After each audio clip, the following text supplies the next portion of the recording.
নমস্কার বন্ধুরা, তনুতীর্থ রান্নাঘরে আমাদের সবাইকে স্বাগত। আজকে দেখো পেঁপের ডালনা কীভাবে রান্না করতে হয়। আরে পেঁপে তো ভীষণ উপকারী, পেঁপে আটাটা তো আরও ভীষণ উপকারী। বাতাসা দিয়ে খাবেন, দেখবেন জন্ডিস কিন্তু খুব ভালো হয়, খুব ভালো উপকার জন্ডিসের পক্ষে।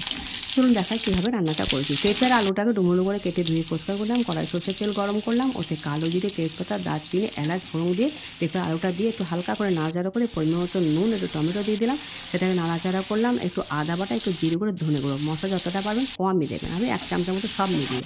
তারপরে একটু হলুদ, একটু কাশ্মীরি লঙ্কা গুঁড়ো দিয়ে ঢাকা দিয়ে দিলাম। দেখুন কত সুন্দর পারফেক্ট একটু কষানো হয়ে গেছে। এবার আগে থেকে আমার সেদ্ধ করা ছোলার ডাল ছিল, জল সমেত দিয়ে দিলাম, একটু চিনি দিয়ে দিলাম, ঢাকা দিয়ে দিলাম। এবার আলু আর পেঁপে সেদ্ধ হয়ে গেল।